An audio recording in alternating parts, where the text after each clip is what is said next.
Hello mga ka-GM, sa mapagpalang araw muli sa ating lahat.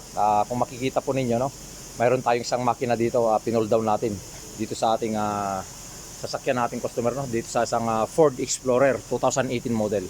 So ayan, kung makikita ninyo, yung kanyang mga pyesa ay binabalang natin diyan sa lapag at yung kanyang makina yan.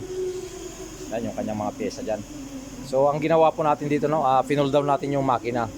Kaya po natin pinold down ito dahil ito po ang naging problema nito mga ka-GM ay nag-engine overheat, no. Tapos ang nakita nating problema nung dindiagnose natin bago natin na fuel down yung kanyang makina ay bumubuga ng may pressure sa kanyang reservoir tank. Doon sa kanyang coolant reservoir tank, may pressure siya doon, bumubuga siya doon. So kaya binaba po natin at yung kanyang makina ay isa itong V6 engine.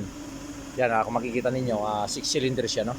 Tapos pinadala natin sa machine shop yung kanyang cylinder head, yung dalawa niyang cylinder head, kasi yung nakita natin problema, nagkaroon ng problema yung kanyang cylinder head gasket, kaya nagkakaroon ng pressure dun sa kanyang reservoir tank. So ngayon yung kanyang cylinder head kailangan ma-resurface yun para maging flat siya, no.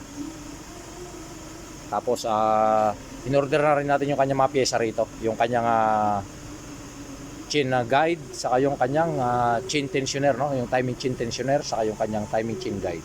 So ayan po, kung makikita po ninyo yan, gusto ko lang may share sa inyo para magkaroon din kayo ng idea, no.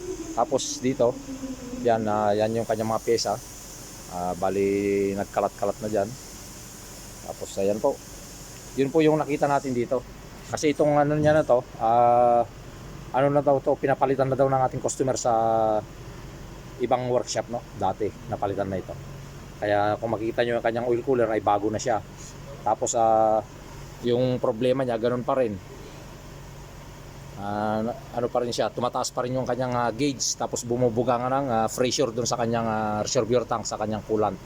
So ang nakita man natin, may medyo may bend ng konti yung kanyang cylinder head at yung kanyang gasket ay nasira. So yun po yung ating ginawa dyan, pinadala muna natin sa machine shop. Pagka dumating po yung mga ka-GM ay bibidyohan po natin para makita po ninyo kung paano po yung pag-assemble at yung pag-timing nito, no? So ayan po, at like and share lang po sa ating mga videos, at maraming salamat po muli sa patuloy ng suporta.